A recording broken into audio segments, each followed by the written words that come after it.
Hi, Sadrine. Hey, hi Alice, how's it going?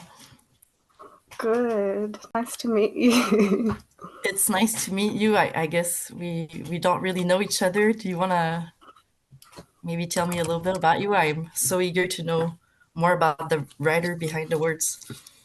Yeah. How it was such a new experience for me to read someone's work before meeting them and then get a chance to speak to you. I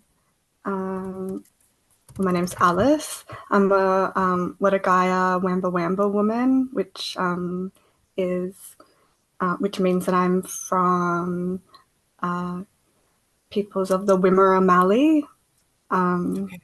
a region in sort of Western Victoria in so-called Australia.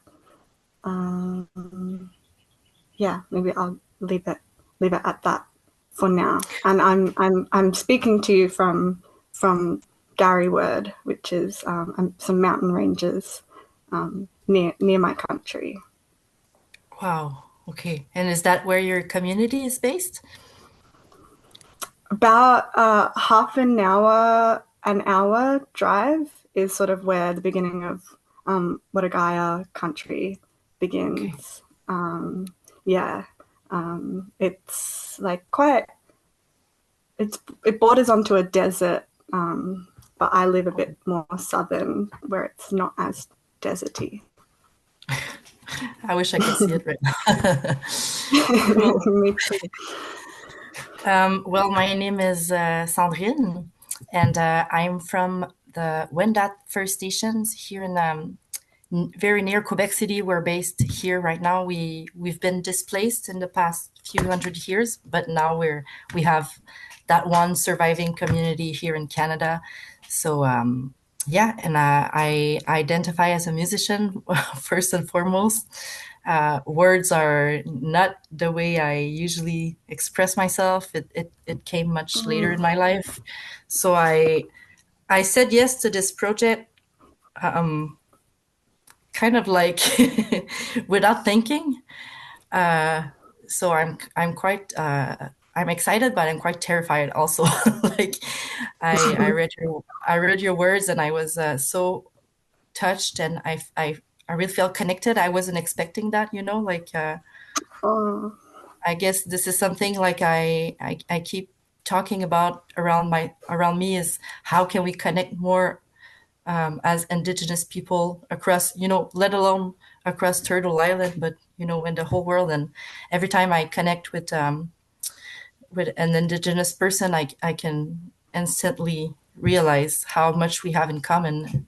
And I think it was blatant to me in your text. So I guess thank you oh, for sharing that with me. Yeah. oh, thank you for saying that. And that's such a nice thing to hear. And yeah, thank you for your words as well. I was really excited, to be paired with another songwriter because that is my, I guess, main practice and what I've been doing for the last 10 years has been singer-songwriting. But I kind of felt opposite in that I always wrote as a kid and I loved Mhm. writing, but I never felt very strong as a singer. I was always backing vocals. I was never the lead singer. So I Mm. feel similar to you in the opposite, but I think there's something more vulnerable. I don't know if you feel similarly, but I find it writing is much more vulnerable to me than singing my words, speaking them. It's like, yeah, it's more intimate. I don't know if you, how do you feel about singing your words as opposed to speaking them or having other people read them? I mean, I guess for me, so music was always the first way for me to express myself, like the easiest way, composing. I was educated in classical music. I studied the viola, so I Beautiful. identify. as a musician. But the words came much later, I guess, because I had um, so much inside me. And in the classical world, there's not that much space for creating. It was more like interpretation. And it's funny you say like you were backing vocals, because as a violist, you're always like supporting character, and I always felt really good in that role, and I still do.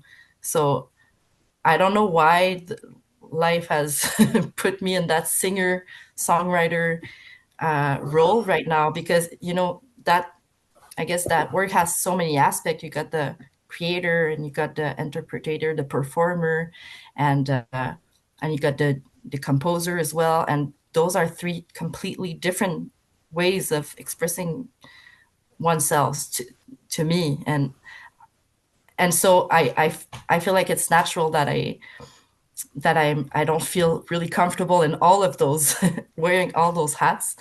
And Mm. I guess I started using words at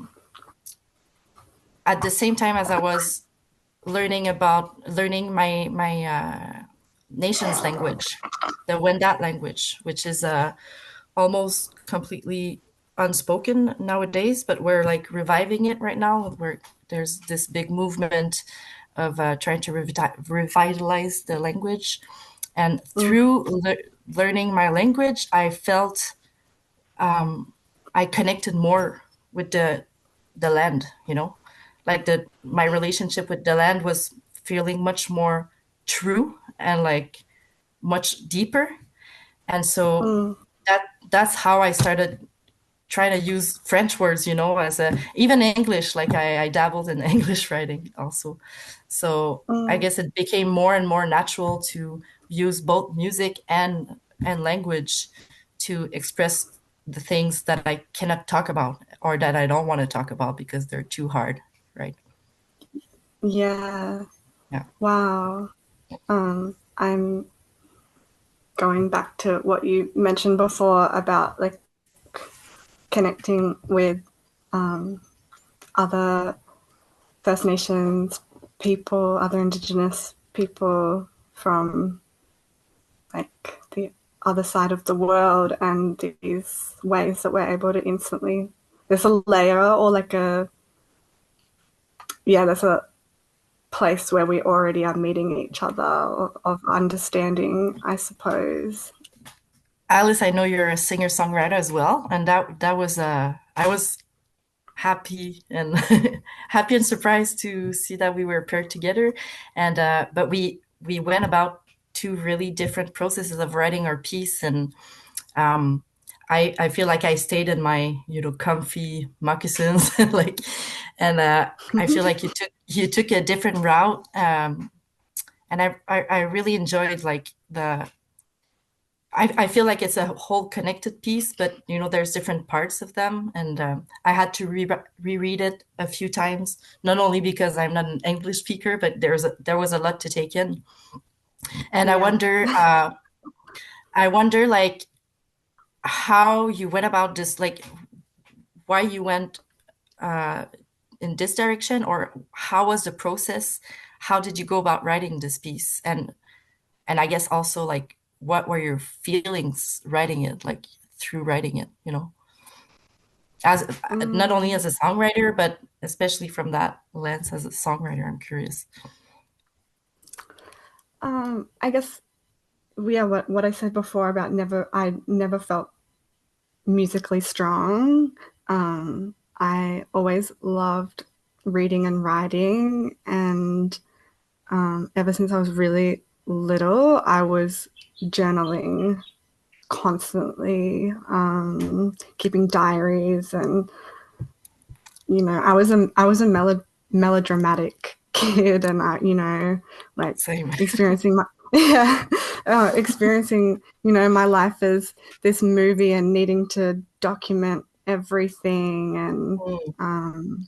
have this have time capsules was really like I would keep journals, and a habit that I started as young as sort of 8 years old was putting the time. Like I would put the date and I would put the time. Like I wanted to capture these very specific moments. And yeah, I don't know, even just like having those existential thoughts of like, you know, being a kid and taking in the world and being like, oh, this moment is just for now. And I'm going to look back on this in 20 years or something. I was, you know, always thinking kind of this way. And so the piece that I wrote is very much, you know, from journaling. And then, yeah, very stream of consciousness. But I think the thing I struggle with writing is editing and like how to edit, what to leave out, or how to like thread things together. Yeah. And I feel you. Like the pace of things as well, and like yeah, what details, and also ultimately what am I trying to say. And I think with the theme today, yesterday, tomorrow, it's kind of why I wanted that sort of back and forth throughout. Yeah, kind of dipping in and out of different timelines and going back and going forward. And I think, yeah, you know, there's lots of amazing writers and writing in Indigenous spaces about how we experience time. Yes. And are living in multiple timelines always, every day, with our old people and our young people and the future and everything that has already happened and everything that we've already survived. Yeah. Wow. Yeah, I know. I went somewhere else. I mean, this is fascinating because when I read your piece, like it's it's funny to me how you say when you were journaling, you were trying to sort of capture the time, you know, and throughout reading your piece, I felt like there's something that cannot be grasped about either the present moment, the past, or the future. And like I can feel sort of this like this maybe this need to grasp it, but also the realization that it can't, you know, because like you're saying, we're all like in this circular it's like you're talking about time travel too in your piece, which I find it funny that when you use the time travel image, like suddenly like you're from a bird's eye view, you know, and like there's this whole like space and time fluidity, and you're right, even in your like in your construction of your piece. And so I find, but to me, the fact that you're like you were journaling and putting the time just reinforces the idea of that need, that, and I have that too, like that need to capture time, and but we can't. And so that feeling of not being able to capture either the past, the present, or the future, we feel kind of, I feel powerless. I don't want to put words in it, but I felt that like a heaviness too of having to accept that, you know. Wow, I really love that. It's so nice to be able to do this because I don't really sit down and talk to people about the things that I write, and definitely not in this way with someone that I'm meeting for the first time. But it's definitely really affirming to hear. And I think so much about time, and I think it's just impossible not to when you come from, you know, communities that have lost so much to, you know, obviously not to time for lots of really purposeful reasons. But I guess this always thinking of the time before the time before colonization, or just a time before. Yeah. And hearing that sort of found, or as what I was understanding, what you were saying, sort of found your way into songwriting through the revitalization of your language. I really, it's amazing to hear. My community is also, has been for decades now in the process of revitalizing our language, Wergaia, and it's tough. It's a heavy process to go through. Learning your language, learning your people's language, and everything that sort of comes with that when it is. I don't know. For example, some of our words we're borrowing words from our neighbors because we don't have them recorded, and it's only something I've sort of wow. It's and it does make you feel so connected to the land because they're the words that the land has known the longest, and it makes sense. It has context, and I really loved in your piece all of the bird imagery.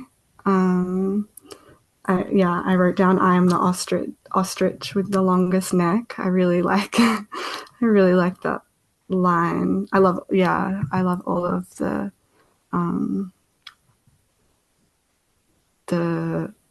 presence of birds in here, and I guess I wanted to sort of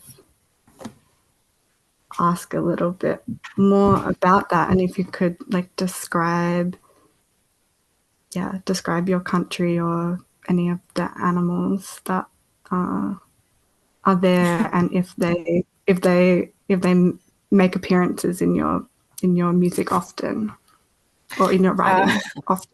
Yeah. Well, I don't think we have ostriches here, but I guess when I started writing the piece, I really identify with the animal.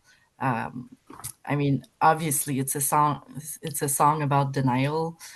I also I've always loved like big birds. I just don't know like the way they go through space and their ancient quality, like I always just identify with that.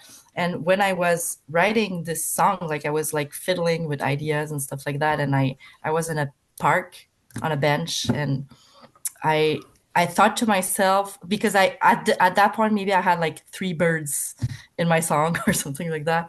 And I thought to myself, maybe the birds would be mad at me for using their identity to promote denial, and like promote the idea of like, we can go on, there's no problem, the world is gonna end, but you guys will stay here. There's no harm done, like kind of this tone that I have in the song.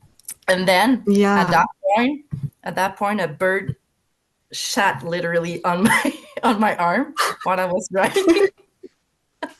Wow. And I saw that as a good sign. I was like, okay, I guess they're letting me just go ahead with those thoughts. And it was really, really both funny and like also like I could have taken it like as a sign of like, no man, your work is shit. So I'm like, but I just feel I've always felt connected with birds, obviously, like and their song and the way they communicate, through nature. And I feel like there's so much symbolism that can be drawn out from birds. And yeah, so it was more like trying to have fun with them, you know, through the writing Yeah. process, especially when they interacted with me in such a way that I was like, okay, I'm gonna use you guys a little bit for my songs. So, yeah, Yeah, it's like a wink and a nudge from the universe. yeah, Um, yeah. I was wondering about the bird in I your writing too, the Batiangal. oh, Probably. Batchingal. Yeah, yeah. It's a pelican. Huh. Yeah. You guys have pelicans, right? I'm like they're everywhere in the world. I'm really bad at knowing where things I are in think the world. we probably have. I'm not sure we have. Um, they're my great grandfather's totem animal. He was called Pelican Wow. Man. Yeah, so it's a bird that every every member of my family has pelicans in their house. Just sort of like collects whenever you see something with a pelican on it, you buy it. That sort of thing. I But that's a think family it. thing because it's a totem, or it's like a cultural thing about Well, pelican. I guess it's a family thing because of our my great grandfather being known as the Pelican Man and um, yeah, sort of yeah, they have lots of omens. I think, like you said, birds have so much symbology, and you can learn so much from them. And um, yeah, I think we're coming to the end of our short time, even though I feel like we are just getting started, and we could talk so Yes. much. And I feel like I wanted to ask more. You know, the question I want to ask, or I love knowing about people, like kind of where the love or the appeal of writing began. And I wanted to ask if you sort of do you have a memory of kind of discovering that, or like if it was reading something that you loved or being praised for something that you wrote Mm, or like encouraged to write by someone. Does that question make sense? I guess just for sort of like sure.